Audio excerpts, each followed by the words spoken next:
So I'll try and go through this in sections and see if any of these little bits of info might help you out, or like I said, maybe inspire you a little bit if it's something that you're considering doing for yourself. I'll just give you the rundown as realistic as I can, because I really don't want to glamorize this kind of lifestyle too much. As much as I really enjoy it, to be honest, I don't think it would be for everyone necessarily, but I think that there are probably people out there that want to try something like this but don't know how possible it is, or don't feel don't feel like they can for whatever reason, 'cause that's how I felt too. But yeah, it's definitely possible. I can say that.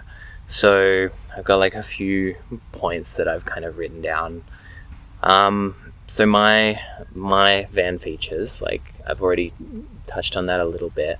So I've just got one relatively small solar panel. I wish I knew more about the specifics of it. I should really look into it, but like I say, I was quite lucky that it was already installed for me.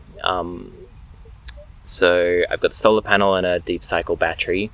It's got 2 USB inputs, basically just use it to charge my phone, charge my iPad,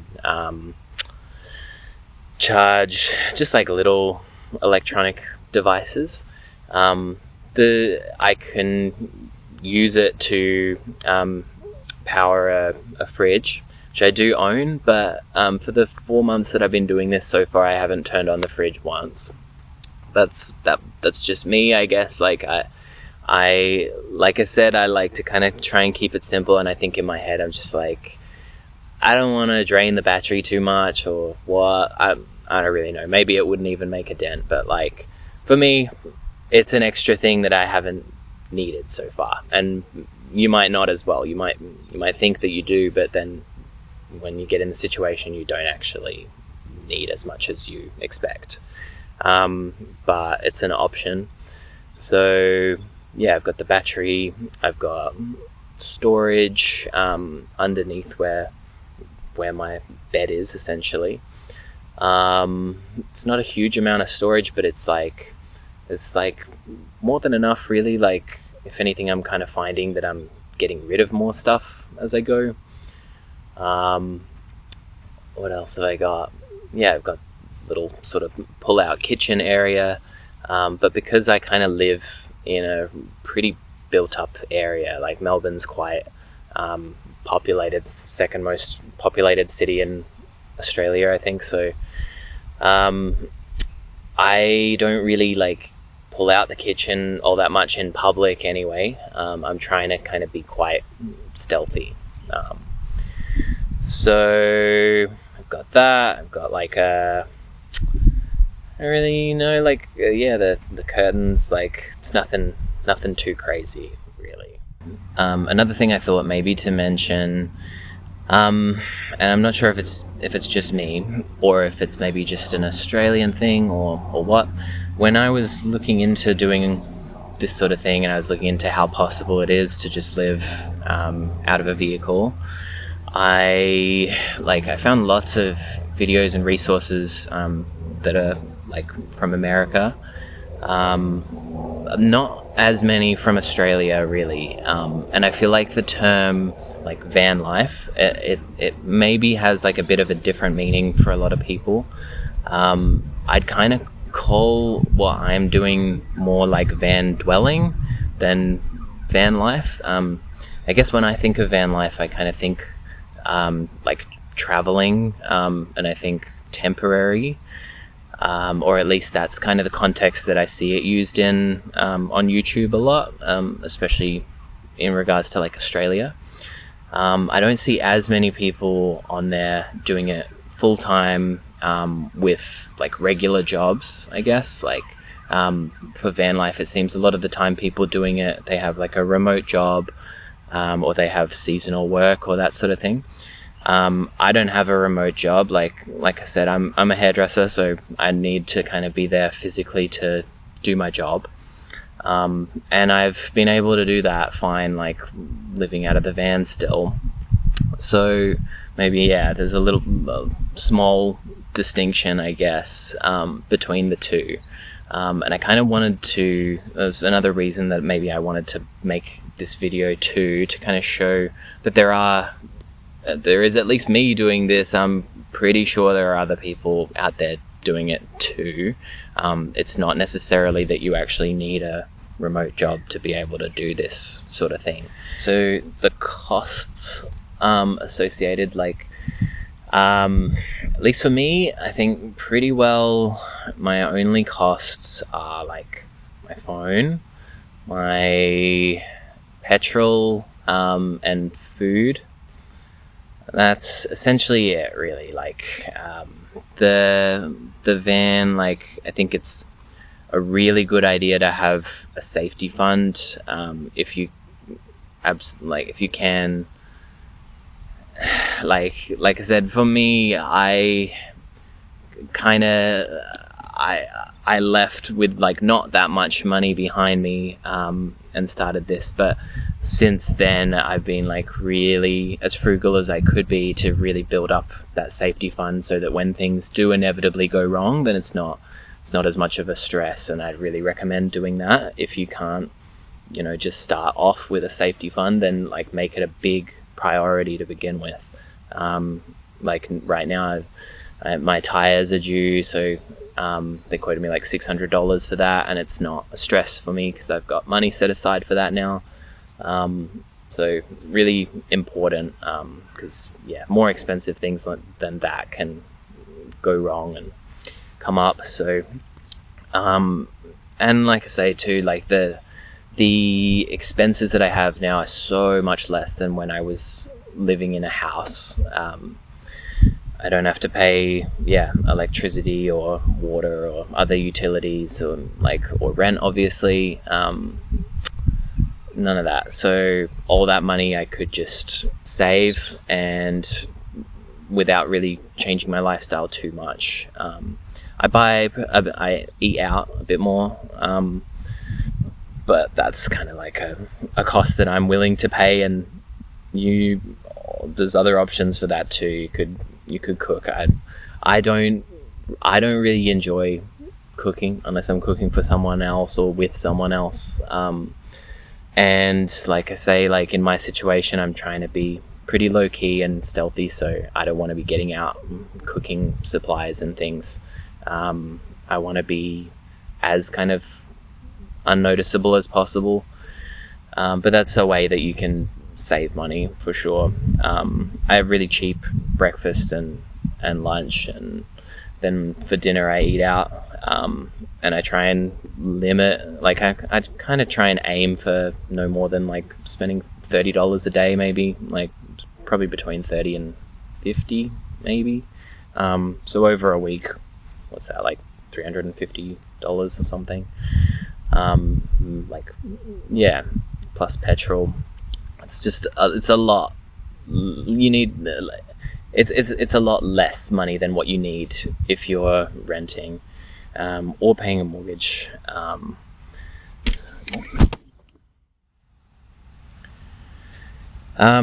So I don't stay in caravan parks or anything. One of the reasons I kind of wanted a smaller van is so that I could just park it anywhere and have it be relatively inconspicuous. I've tried to dress my van up to kind of just look like a regular tradie van that people would just walk past.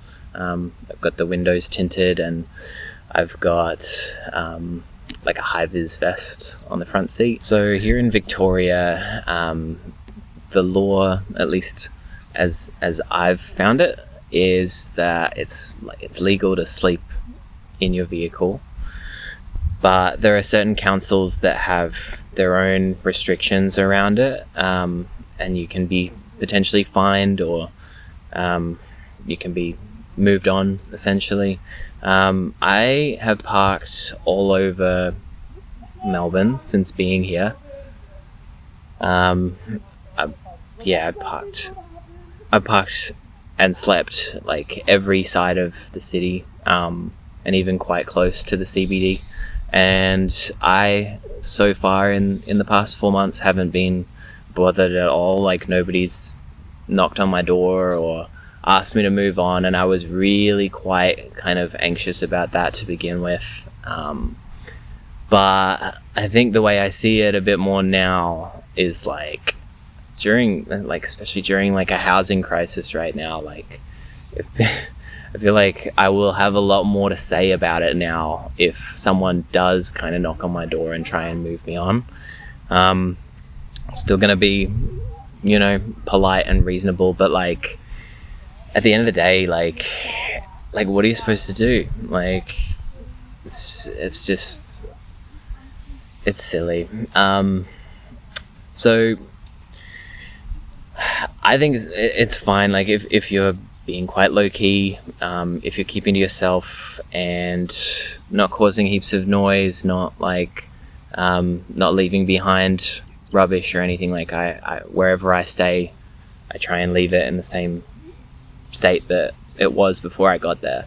And that's not that hard to do, really. I just stay pretty low key. I usually just roll up as the sun's gone down, and I don't make any noise when I get into the back of the van. There's no room in my van really to like hang out. It's literally just I'll get into the back to sleep, and then I'll get up and leave in the morning. But yeah, it hasn't been as big of a deal as I thought. I feel like I'm being more stealthy a lot of the time than I actually really have to be. But I think it's good anyway. Like, a lot of the time you don't want other people to really be up in your business, especially if they won't understand, really. People have all sorts of like thoughts and like fears to themselves, like about what other people are doing. But I think if you don't give people a reason to be afraid or worried or whatever, then they probably won't bother you, and they should probably just leave you alone. I've slept everywhere, all these different places. I slept on the street. I've slept in car parks or whatever. My recommendation would probably be finding places. If you're staying on the street, I generally will just try and find places that where you can kind of block the line of sight for people's windows, all that, like for their privacy and for yours. I just think that's kind of like respectful, and it's also less likely that you'll get you'll get someone like knocking on your door or whatever. So yeah, I'll try and, if I'm sleeping, if I'm parking on a street, then I'll try and do that. I'll try and kind of only like get in the van to go to sleep when the sun is down, when it's dark, and I'll also try to leave before the sun comes up, just to kind of mitigate the chance of like someone seeing me kind of like crawl into the front seat. I don't know, like it's like, I don't really think it's your obligation to do this sort of thing, but for me it's like, it's easy enough for me to do, and it just avoids like awkward confrontations too. So that's one way to do it. Other places to stay, there's a lot of car parks at night that are not like locked. I always kind of look for a gate and make sure that I'm not going to get like locked in. But car parks next to ovals or like recreational centers, I guess sometimes. A lot of the car parks I've found that are close to like beaches usually have like signs saying they don't want people like camping around there, which is fine. Like some of them I have anyway, and I haven't had any trouble. I mostly kind of find places next to ovals or reserves or wherever. And yeah, some suburbs are going to be easier than others. Like some I found it pretty difficult, and others it's been like super easy. So for other kind of basic amenities, depending on what state you're in, or I guess even like what country you're in, like I feel quite lucky here. There is like a lot of public bathrooms around. There's a lot of like water fountains around. There's not as many, I think, as what I noticed in South Australia when I was there. But there's definitely there's plenty around. It's just kind of getting to know them. I use my phone a lot to look up like public bathrooms, or I probably haven't really used it for water fountains, but like, playgrounds or ovals usually have like a water fountain if you need something like that. For a shower, I just have like a gym membership for a gym with lots of locations. I have a Good Life membership at the moment, but I also, when I first got here, I just had a membership for Zap Fitness, and yeah, they have showers there. It's kind of got me into a good gym routine as well. In the morning, I'll wake up and I'll usually wake up quite early and then go straight to the gym, do a workout, have my shower, kind of start my day, which has been really nice. Like, it's a great motivator when like your only access to a shower is at the gym. So I probably work out maybe like 5 days a week now, which is probably the most I've ever averaged. But you also don't even have to work out. You could just go there and use the showers. It's like nothing wrong with that. I'm just kind of in and out. I've got a gym bag that has like my kind of like toiletries and things in there, and then change of clothes. And I have a fast dry towel that I just hang on my passenger seat during the day and let it dry in the sun. So yeah, all pretty easy, really. I've found it quite easy to find all these different gyms close to wherever I am or want to be. Kind of just plan my routes around that. For food, for me, I like to keep it pretty basic, and if I have breakfast, it's usually just like a protein shake, and maybe some bread or something, like a bread roll or whatever, maybe a coffee. For my lunches, I usually get these like little like protein bowls. It's like tuna and beans. I love them, but maybe not everybody's taste, or if you're vegan or veggie, like there's other options, I suppose. Like even just I was kind of looking at the just like cans of mixed beans, and I'm like, this would be like a really cheap, easy lunch. That like some veggies, some fruit, whatever you're feeling. This is, I guess, if you want to keep it like real budget. That's like, it's enough to satisfy me, really. I feel like food a lot of the time for me just kind of feels like a means to an end, so I'm totally satisfied with that. And then for my dinners, like I said before, I eat out a lot, and I kind of like that anyway. I feel like it kind of helps me, like it gives me a reason to, or another reason to engage with the things around me too, to go eat at places that I'm like close to where I'm staying and just experience the place a bit more. So that works well for me. It doesn't break my budget too much, but yeah, there are other options for that too, especially if you can get like a microwave in your van or whatever, or like a little cooking stove if you want to do that. Public bathrooms can be a tough one at times. Like I've been to some really like rough bathrooms, but it's just one of those things. I think like it doesn't really bother me that much. I think it might bother some people, but it is what it is. I think that's just one of those trade-offs.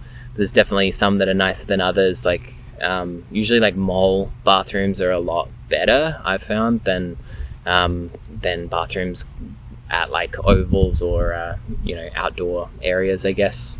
So there's that, especially if you work in a mall or something, that makes it super easy.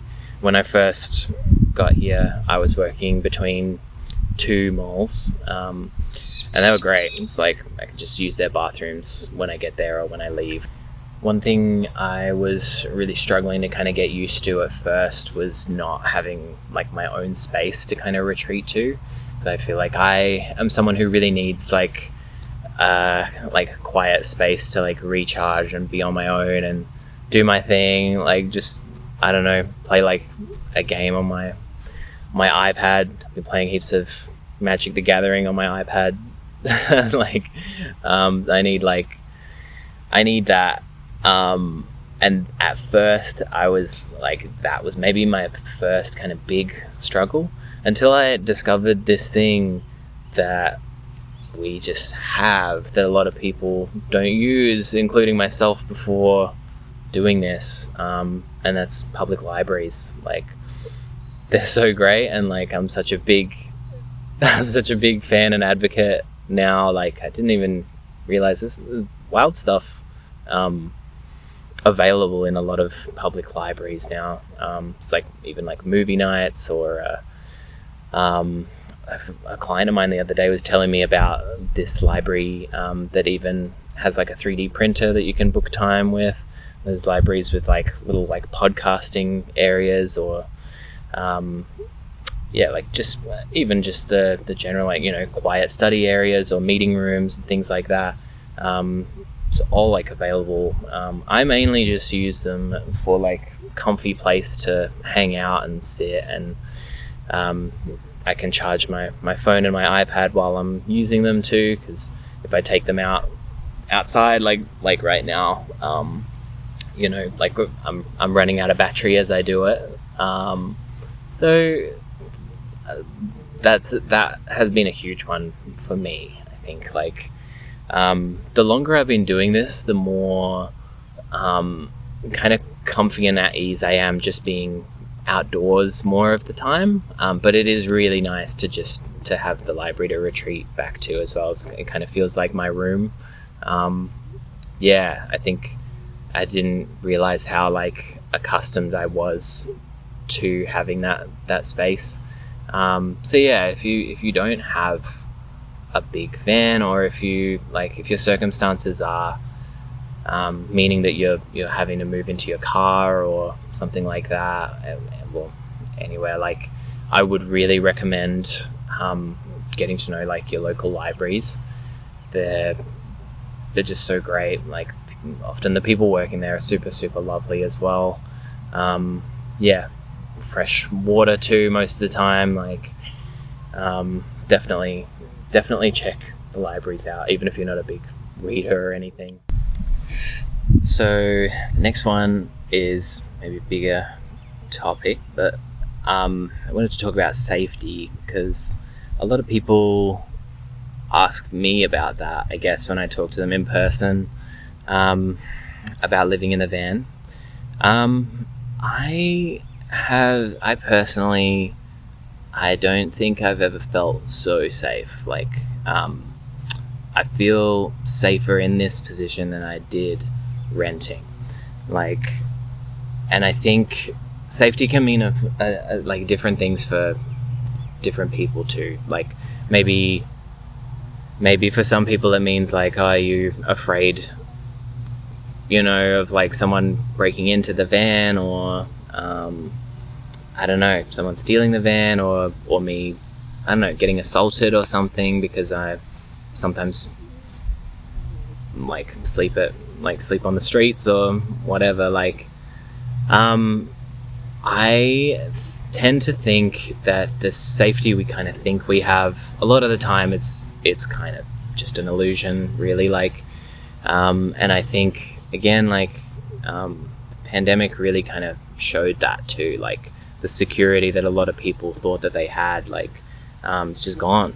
Like, those, you know, anything can happen, really. And like, I think a lot of the time we're kind of taught to buy into this idea of a certain type of safety and stability, but it's you know, is it really that safe?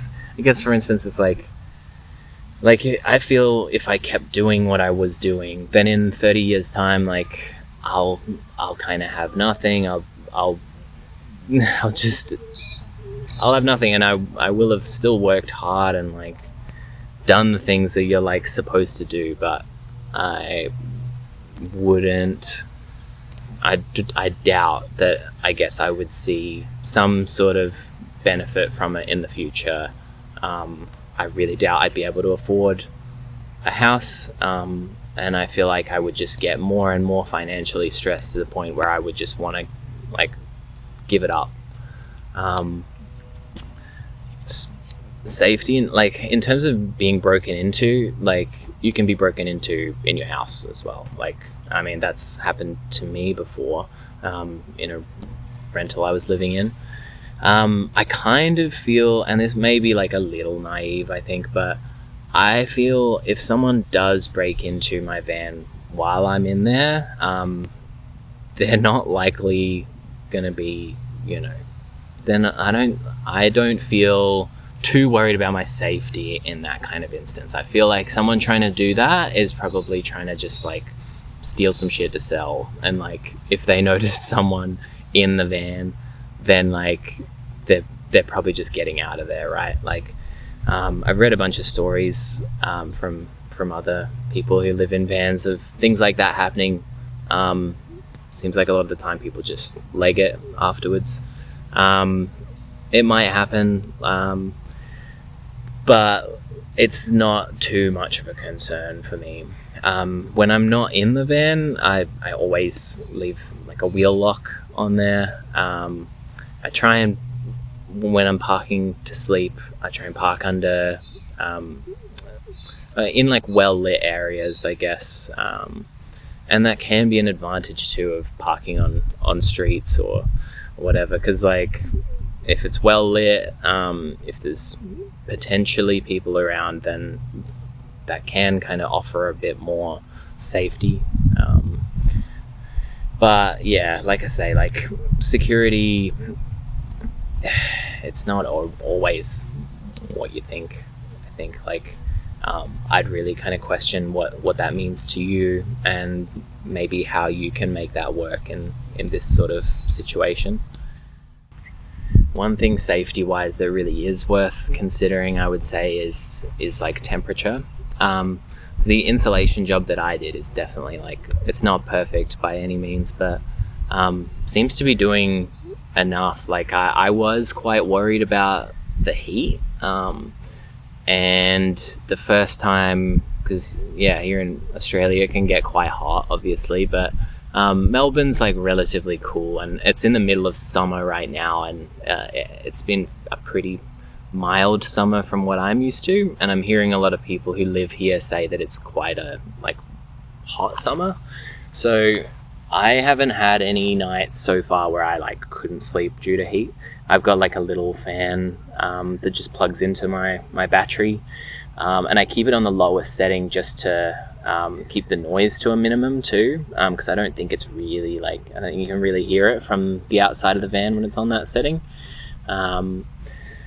And yeah, that's been fine for me. It's a bit uncomfortable at times, but honestly, like my rental never had aircon either. It had like a shitty like air conditioner in the front room, and I'd barely use it anyway. Like I feel like I'm kind of fine with the heat, but it was something I was pretty concerned about, like being in like a metal box.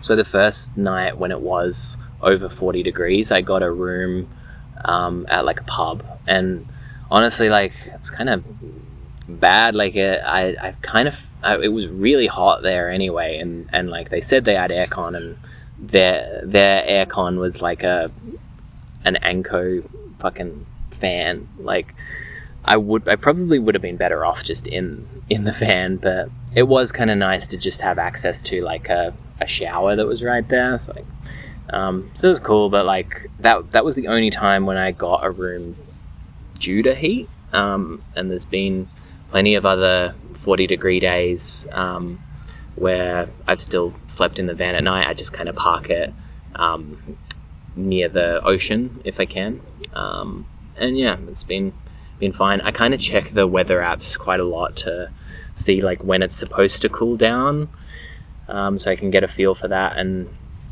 plan accordingly.